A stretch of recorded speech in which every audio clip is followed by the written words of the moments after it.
തലപ്പുഞ്ചയിൽ ശ്രീനാരായണീയർക്കായി ഗുരുമന്ദിരം ഒരുങ്ങി. ഗുരുധർമ്മ പ്രാർത്ഥന കുടുംബ യൂണിറ്റിന്റെ 50ാം വാർഷിക സ്മാരക മന്ദിരമാണ് നിർമ്മിച്ചത്.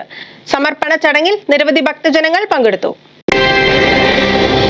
SNDP യോഗം കുന്നനാട് താലൂക്ക് യൂണിയന്റെയും അശമന്നൂർ 890 നമ്പർ ശാഖയുടെയും സംയുക്ത ആഭിമുഖ്യത്തിലാണ് തലപ്പുഞ്ചയിൽ ഗുരുമന്ദിരം നിർമ്മാണം പൂർത്തീകരിച്ചത്. ഗുരുധർമ്മ പ്രാർത്ഥന കുടുംബ യൂണിറ്റിന്റെ 50ാം വാർഷികത്തിന്റെ ഭാഗമായി നിർമ്മിച്ച സ്മാരക മന്ദിരം union administrative chairman KK Karnan ഉദ്ഘാടനം ചെയ്തു. എല്ലാവർക്കും എല്ലാവിധ ഐശ്വര്യങ്ങളും കുന്നനാട് യൂണിയന്റെയും എന്റെയും ഭഗവാൻ ശ്രീനാരായണ ഗുരുവിന്റെയും ഇന്ന് തൊട്ട് പ്രത്യേകിച്ചും ജോലിയില്ല. നേരത്തെ ഇവിടെ അലോൺസിയറും പറഞ്ഞു, ഗവൺമെന്റ് ജോലി മാത്രമല്ല, വിദേശ രാജ്യങ്ങളിൽ പഠിക്കാൻ പോയി പഠിച്ചും ജോലി വാങ്ങിച്ചും നല്ല രീതിയിൽ വളരാൻ സാധിക്കുന്ന അക്ഷര വിദ്യാഭ്യാസം വേണം, വിദ്യാഭ്യാസം വേണം, വിദ്യ കൊടുക്കണമെന്ന് പറഞ്ഞ പരമഗുരുവിനെ മറക്കാതെ നമ്മളെല്ലാ ഈ പ്രതിഷ്ഠ കഴിഞ്ഞ് പോവാതെ എല്ലാവരും വരികയും പ്രാർത്ഥിക്കുകയും അവിടെ വരികയും ചെയ്ത് ഒരുമിച്ച് നിന്ന് നല്ല രീതിയിൽ അതിനെ കൊണ്ടുപോകാൻ എല്ലാവർക്കും കഴിയണം. അശമന്നൂർ ശാഖ പ്രസിഡന്റ് NP നാരായണൻ അധ്യക്ഷത വഹിച്ചു. ചടങ്ങിൽ വെച്ച് കുടുംബങ്ങൾ അവയവദാന സത്യവാങ്മൂലം സമർപ്പിച്ചു.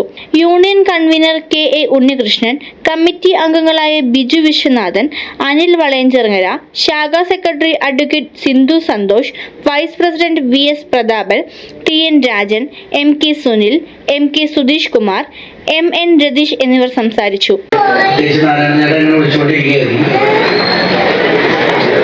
ഇതെല്ലാം വന്ന് കാണണം, മറ്റു കാര്യങ്ങളൊക്കെ പറഞ്ഞങ്ങനെ നിർബന്ധിച്ചപ്പോൾ വരാതിരിക്കാൻ കഴിഞ്ഞില്ല. വരാതി ഇരുന്നെങ്കിൽ അത് നഷ്ടമായേനെ. കാരണം വളരെ മനോഹരമായ ഒരു ഗുരുമന്ദിരം, ഒരു കുടുംബ യൂണിറ്റ് ഇവിടെ നിർമ്മിച്ചിരിക്കുന്നു.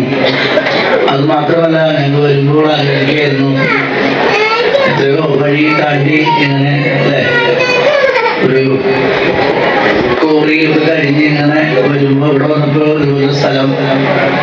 അപ്പൊ ഈ ഗ്രാമത്തിൽ ഒരു ഭക്തിയോടുകൂടി നിങ്ങളെല്ലാവരും ഒത്തുചേർന്ന് ഇതുപോലെ മനോഹരമായ ഒരു ഗുരുമന്ദിരവും പ്രതിഷ്ഠയും നടത്തിയതിന് നേതൃത്വം കൊടുത്ത ശാഖാ ഭാരവാഹികളെയും യൂണിറ്റ് ഭാരവാഹികളെയും കുടുംബാംഗങ്ങളെയും യൂണിയന് വേണ്ടി ഞാൻ അഭിനന്ദിക്കുകയാണ്.